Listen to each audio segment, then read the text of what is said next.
Graça e a paz, nosso Senhor Jesus. Amém. Glórias a Deus. Parabéns a todos os irmãos. Que Deus abençoe muito a vida de cada um de vocês. Deus abençoe muito a vida dessa igreja. Eu e minha esposa nos alegramos muito quando o reverendo Marcos nos fez o convite. Marcos, nós estudamos na mesma turma ali do seminário, e foi uma bênção ter ele ali como nosso colega de quarto, E que Deus continue abençoando muito essa igreja que está completando 28 anos de organização. Que Deus continue derramando a sua graça e a sua bênção sobre todos, em nome de Jesus. Irmãos, vamos à palavra de Deus, e eu convido que você abra sua Bíblia, aqueles que puderem, no Salmo de número 46. Livro de Salmos, Salmo de número 46.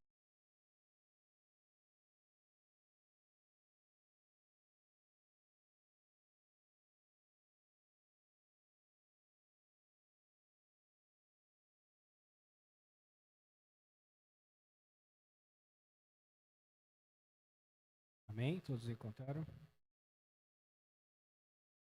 Diz assim a palavra de Deus: ao mestre de canto dos filhos de Corá, em voz de soprando cântico. Deus é o nosso refúgio e fortaleza, socorro bem presente nas tribulações. Portanto, não temeremos, ainda que a terra se transtorne e os montes se abalem no seio dos mares.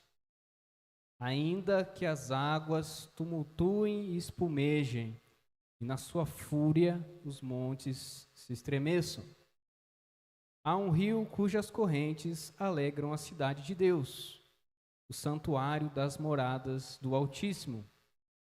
Deus está no meio dela, jamais será abalada.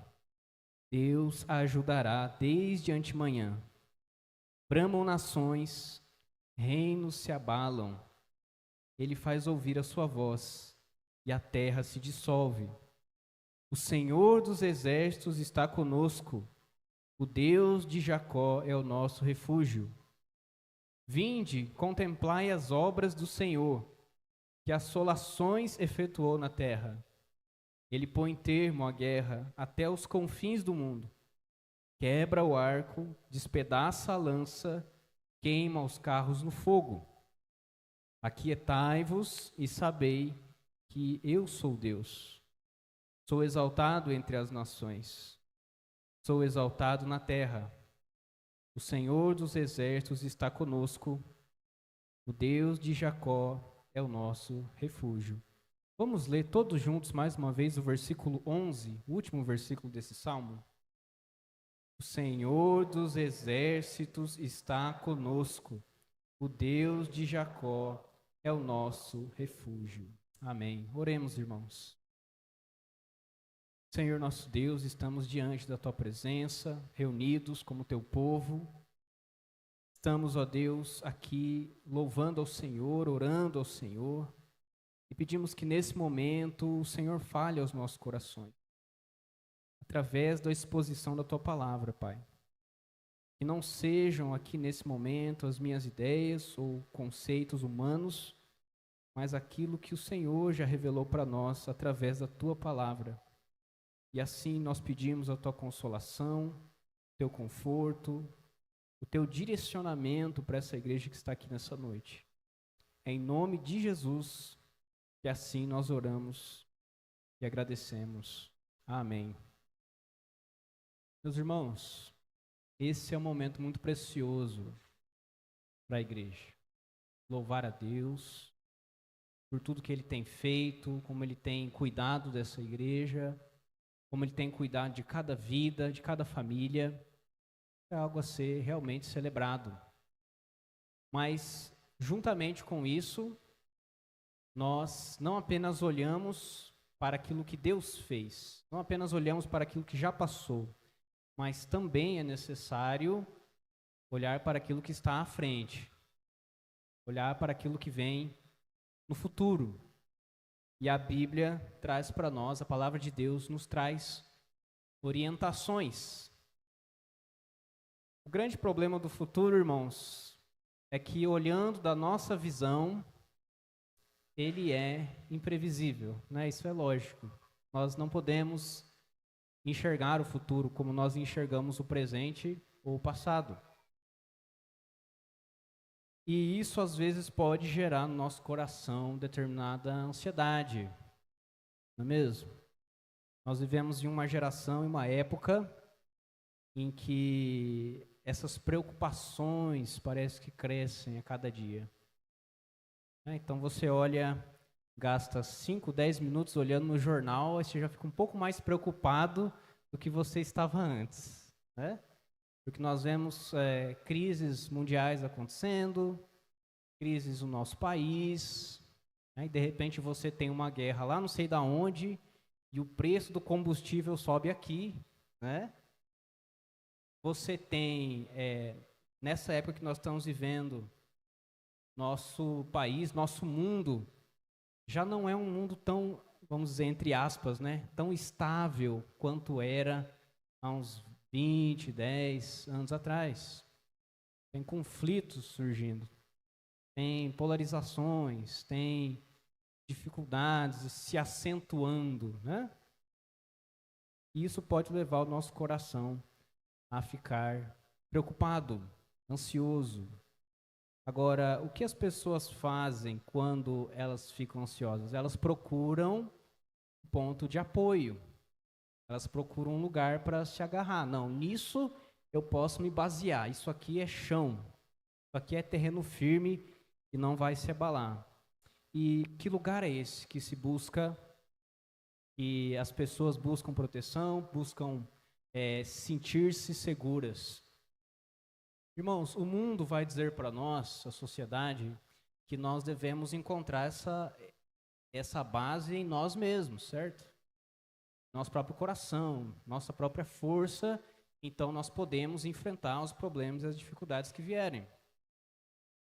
Ou então diz para nós que, não, eu não posso confiar somente em mim mesmo, mas eu preciso me garantir através das minhas posses, me garantir através daquilo que são bens que eu possuo e que futuramente vão me trazer, ou presentemente ou futuramente vão me trazer essa estabilidade. Ou então nós podemos colocar nossas esperanças nas autoridades políticas. Nós confiamos, nós entendemos, nós achamos que elas vão dar essa base, dar essa firmeza para que nós possamos enfrentar as intempéries futuras. Agora, existem outras coisas, irmãos, que são até ainda mais sutis, porque às vezes nós falamos assim, não, a gente não pode confiar nessas coisas, mas na família nós podemos confiar. E nós então temos essa rede de apoio, pessoas em quem nós confiamos, e que nós sabemos que elas não vão pisar na bola conosco. Nós podemos também confiar na nossa religiosidade. Então, eu sigo todas as regras, eu sigo todos os mandamentos que eu posso. Então, quer dizer que Deus tem que me abençoar.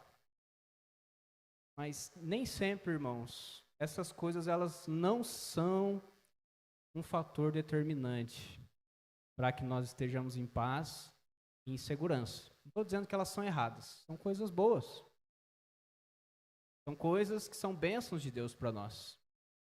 Mas elas são o terreno firme, o chão firme, no qual nós não seremos abalados.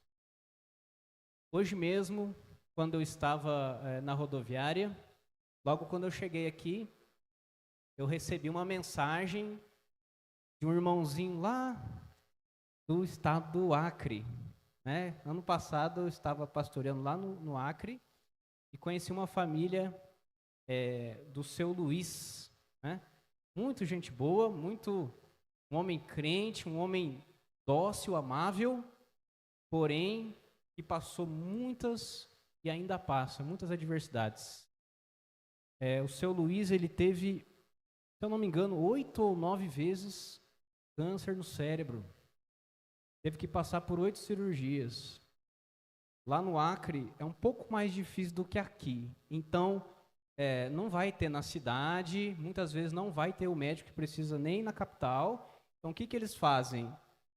O Estado, o governo, paga a passagem de avião para a pessoa vir, às vezes até outro estado, até São Paulo. Então, a cada uns 4, 6 meses, esse irmão tem que vir do Acre de avião para Grande São Paulo para fazer exames, para fazer cirurgia, para isso e aquilo.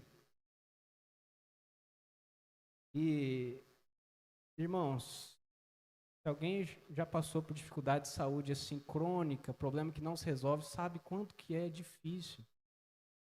E parece que aquele problema não vai terminar, ele vai para frente. Além disso, irmãos, a família desse irmão, ela não frequenta mais a igreja. Eles eram da igreja de lá, muitos anos atrás, mas eles foram saindo. Saiu a esposa, saiu os filhos, ficou só o seu Luiz, daquela família. Então você imagina a dificuldade. O seu Luiz, hoje, ele está internado no Hospital de São Paulo, aguardando lá que esteja recebendo uma melhora para ele poder sair de lá. Então, até recomendo que quem se lembrar, quem puder, esteja colocando ele nas suas orações. Agora, pergunta para todos nós, irmãos. E cada um de nós passa por problemas diferentes, certo? E tem outras ansiedades, tem outras dificuldades. Seja na área da saúde, seja crise na família, seja crise no trabalho. Onde é que nós recorremos?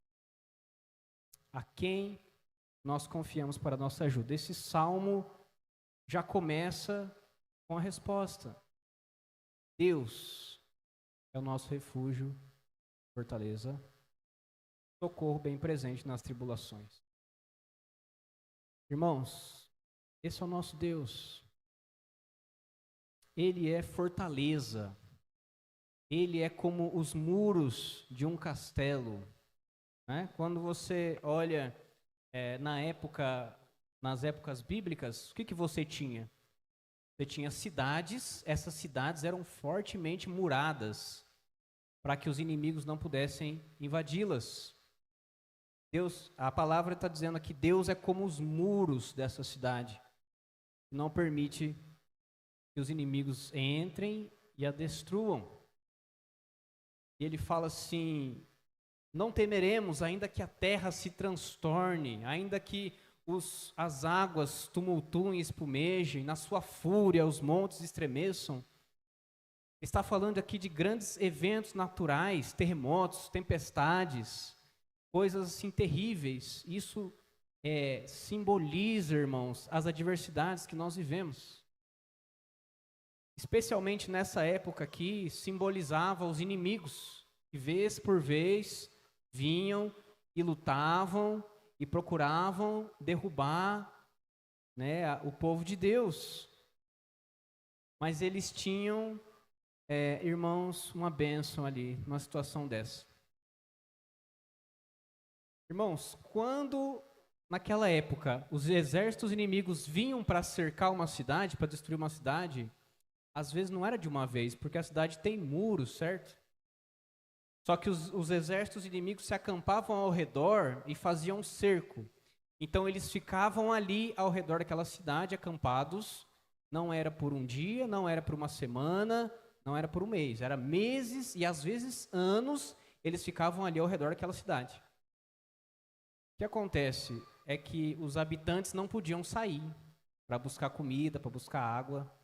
Eles ficavam ali, e a comida ia acabando, e chegava uma hora que ficava uma situação intolerável. Só que a cidade de Jerusalém tinha uma bênção especial. Eles tinham uma fonte que nascia no meio da cidade.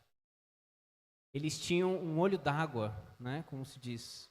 Era uma fonte que, na verdade, ficava fora, mas a água dela entrava e saía por dentro, que era a fonte de Giom. É por isso que depois que o salmista ele vai falar sobre as adversidades que podem abalar, podem destruir, você imagina a figura que ele está usando aqui, ainda que, as montanhas tremam.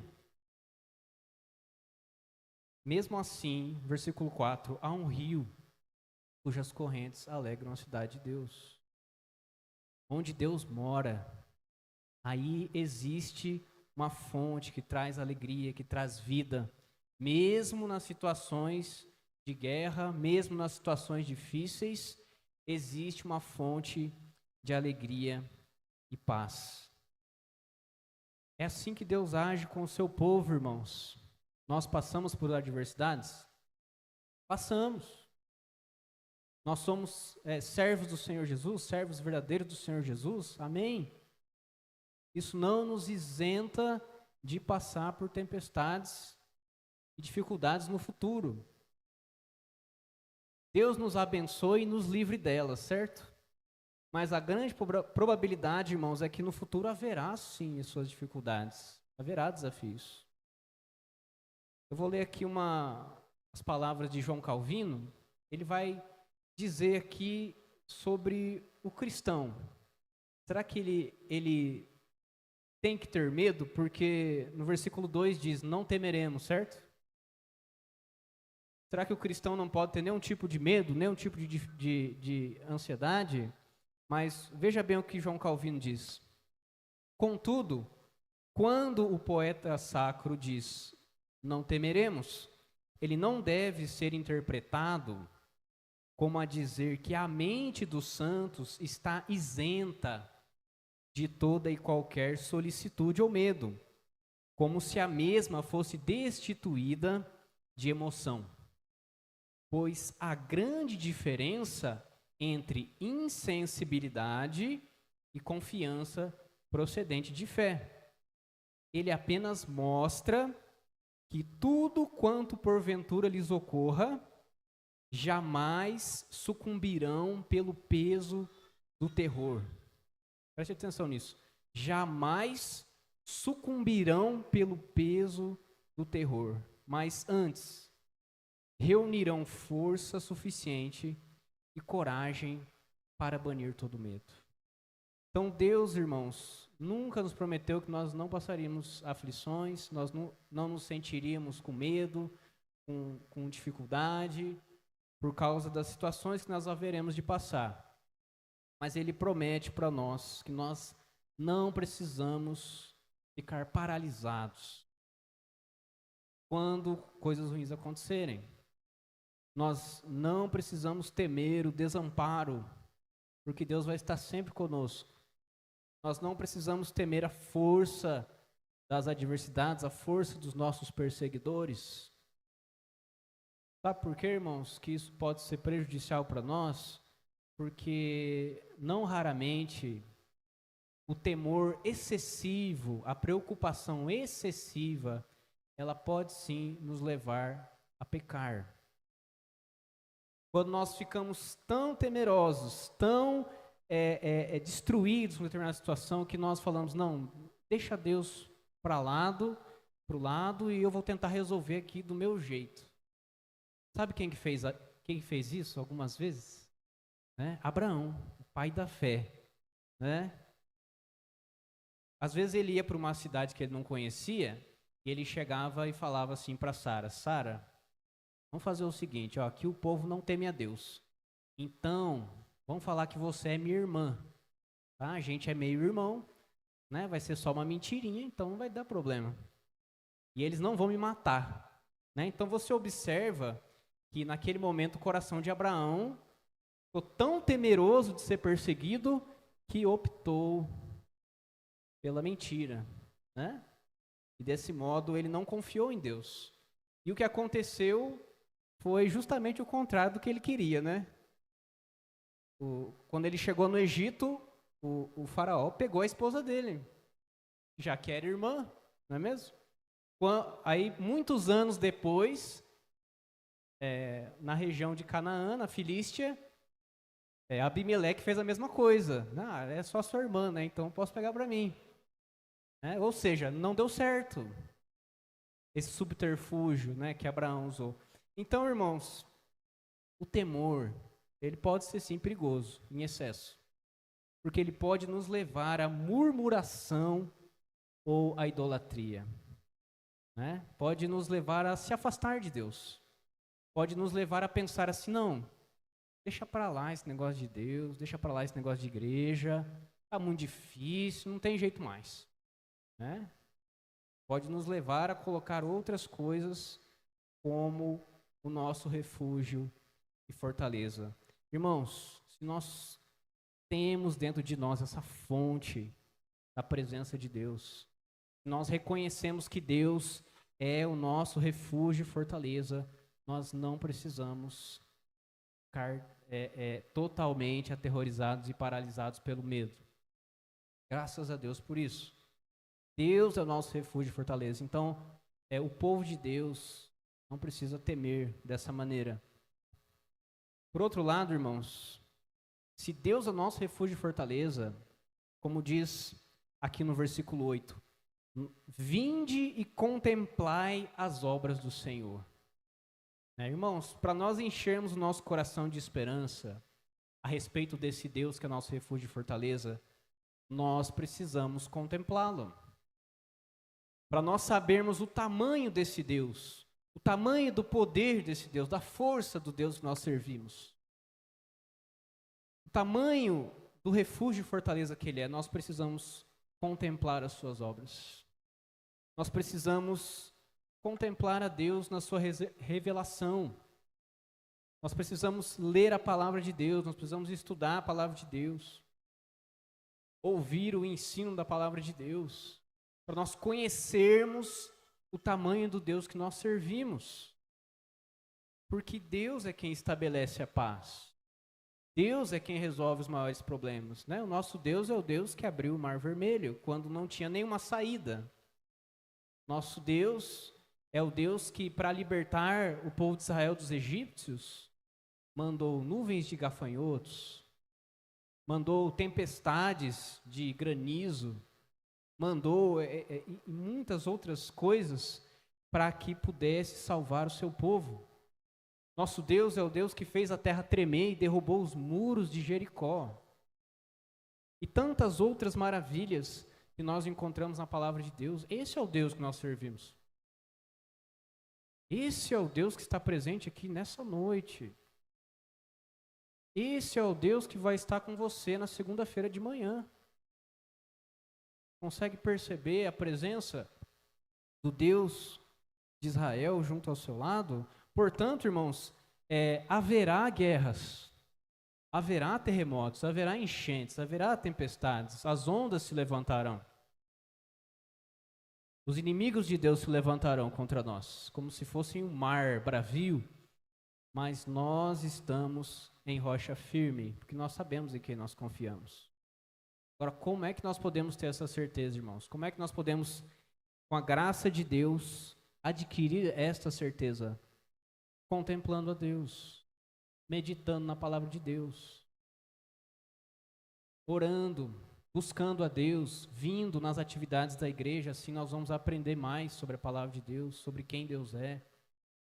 Irmãos, meditar, irmãos, contemplar, não é dar uma olhadinha, não é, já cumpri meu dever, né? Gastei uma horinha na semana com Deus. Tá, melhor que não fazer nada, certo? Não buscar Deus. Mas nós precisamos contemplar, irmãos. Sabe o que é contemplar? Só para título de comparação. Quando, pega aí o celular, e olha lá na timeline, do Facebook, do TikTok, Instagram.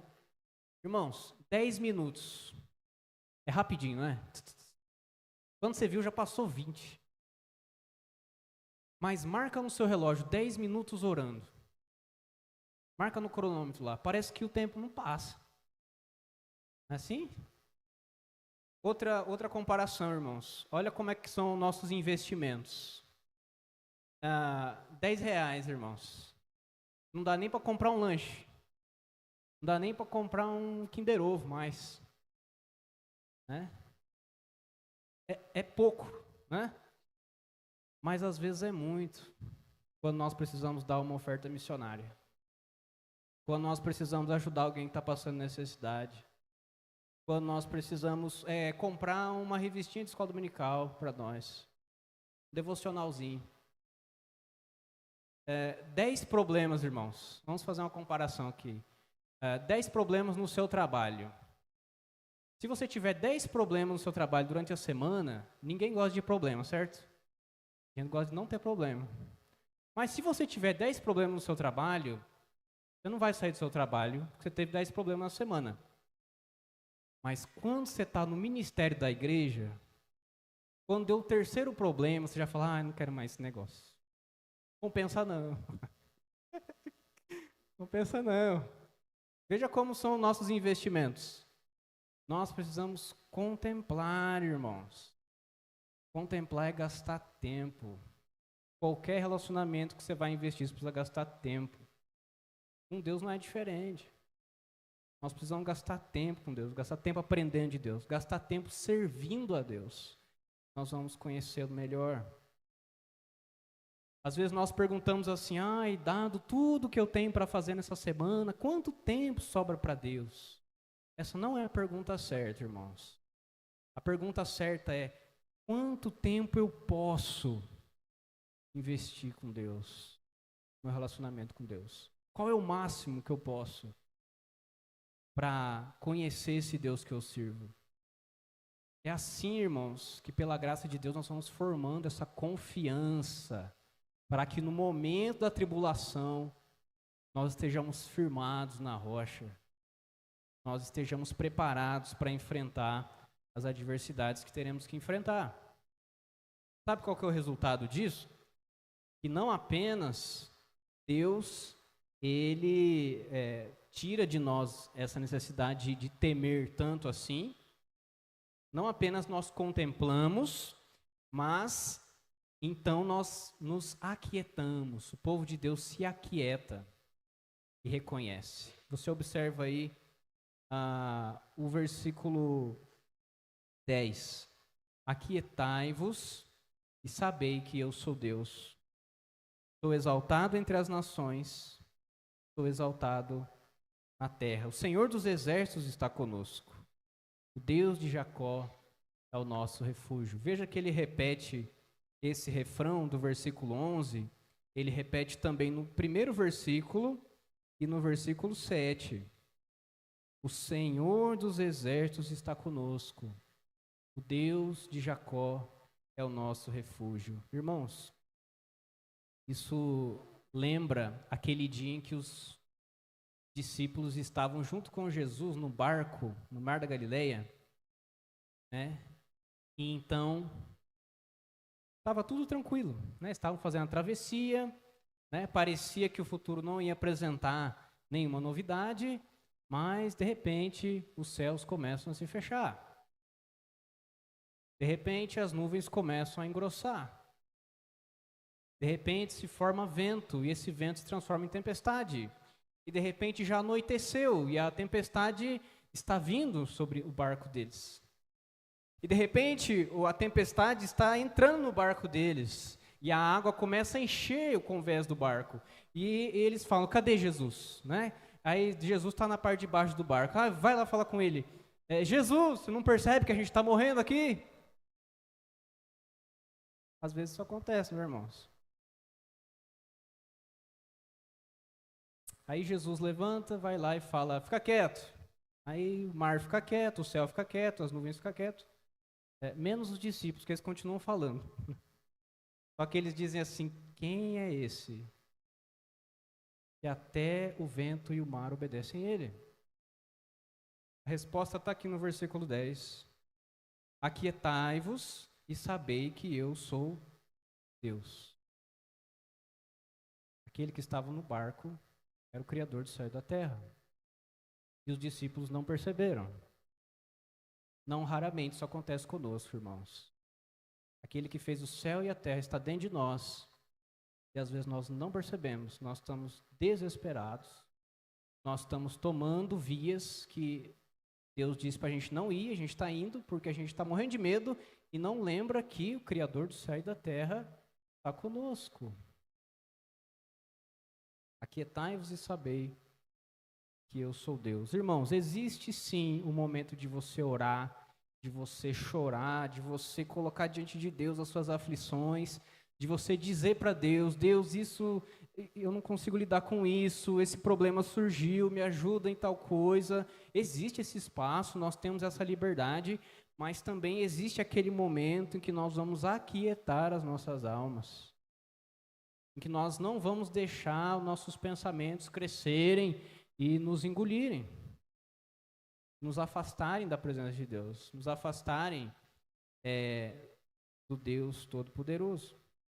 Então nós nos aquietamos e reconhecemos que Ele é Deus. Irmãos, nós somos de Cristo, nós somos do povo de Deus. Então nós podemos cantar esse cântico, cantar esse salmo junto com os filhos de Corá. Você lembra quem eram os filhos de Corá? Eram descendentes ali de Levi, eram descendentes ali de linhagem sacerdotal do povo de Deus.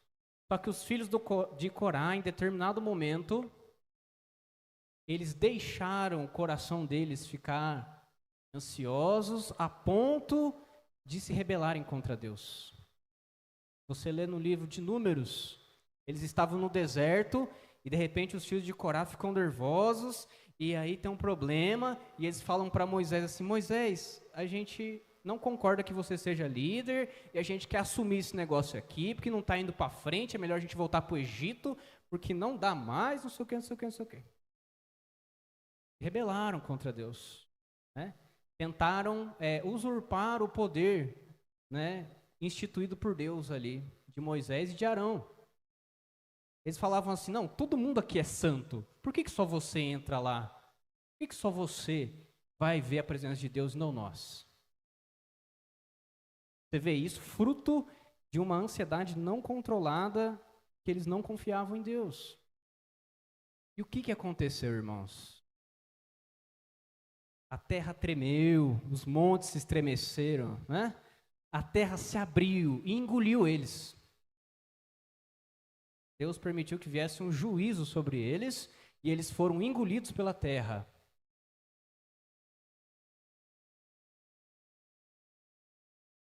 Mas foi os descendentes deles que escreveram esse salmo que nós estamos lendo. Sabe o que é, irmão? Caiu a ficha deles. Eles entenderam. Esse Deus é tão poderoso que se Ele estiver contra nós, a terra vai se abrir e vai nos engolir. Mas se Ele estiver ao nosso favor, nem o céu e nem a terra poderão nos engolir. Eles entenderam. Deus é tão poderoso, irmãos, nós não somos nada diante dEle. Se por um momento Ele desistir de nós, nós vamos virar vapor. Mas nosso Deus é bom e misericordioso. Deus compassivo e misericordioso. Esse é o Senhor, que mandou seu Filho para que nós pudéssemos ter dentro de nós essa fonte. Aquele que crer em mim, Jesus disse, né? Diz a Escritura, do seu interior fluirão rios de água viva. Então, nós podemos ter acesso, irmãos, a esse descanso, nós podemos ter acesso a essa paz, sabendo o tamanho do Deus que nós confiamos. Quem crê em Deus, irmãos, como sua fortaleza, não teme, não precisa temer, porque Ele tem uma fonte de alegria infinita. Então Ele vem e contempla a grandeza de Deus. Então Ele se aquieta e reconhece que Deus é a sua fortaleza. Coloque hoje mesmo a sua segurança e a sua esperança em Deus. Ele é fiel. Ele é fiel para cumprir todas as suas promessas. Ele será o seu castelo forte. Você estará seguro em suas mãos daqui, hoje, amanhã, ano que vem, daqui a 10, 20, 40 anos, até a eternidade. Confie em Cristo, no seu coração, e você terá uma fonte de alegria eterna, firme e segura. mesmo durante os períodos mais turbulentos da sua história. E tudo isso, irmãos, no final, vai redundar para a glória de Deus. Amém? Vamos orar mais uma vez, irmãos. Feche seus olhos. Senhor nosso Deus, nós queremos colocar diante do Senhor as nossas vidas. Sabemos que nós somos pequenos, nós somos falhos. Sabemos, ó Deus, que também nosso coração muitas vezes não é reto diante do Senhor, nós falhamos com o Senhor. Nós deixamos de confiar no Senhor, nós preferimos confiar muitas vezes em nós mesmos, confiar em homens, confiar em outras fontes de segurança, em lugar do Senhor, Pai. Queremos pedir que o Senhor nos lave. Queremos pedir, ó Deus, que o Senhor endireite os nossos corações e a nossa confiança esteja firmada no Senhor. O Senhor seja o nosso refúgio e fortaleza. Que nós sabemos que nós podemos confiar em Ti. Nós podemos saber que mesmo que os céus e a terra se abalem, mesmo que o pior venha acontecer, meu Deus, nós ainda estaremos nas Tuas mãos. Mesmo que o nosso coração e a nossa carne desfaleçam, o Senhor é a nossa fortaleza. O Senhor é a nossa segurança. O Senhor é a nossa herança. Nós confiamos em Ti. Nós não queremos mais confiar nas obras das nossas mãos. Nós não confiamos na nossa força. Nós não confiamos na nossa espada. Nós não confiamos naquilo que nós podemos fazer, mas naquilo que o Senhor fez na cruz. Muito obrigado, Senhor. Muito obrigado, porque por 28 anos o Senhor tem sido a pedra dessa igreja. O Senhor tem sido os muros dessa igreja. Não é necessário nem que eu conheça alguma coisa a respeito da história dessa igreja, para que eu saiba que Satanás muitas vezes tentou contra ela, meu Deus. Mas o Senhor foi o nosso guerreiro valente. O Senhor foi aquele que foi a fonte de alegria do Teu povo, Pai. E que assim continue pelos séculos dos séculos. Para a honra e glória do Teu santo nome. É em nome de Jesus que nós oramos e assim agradecemos. Amém.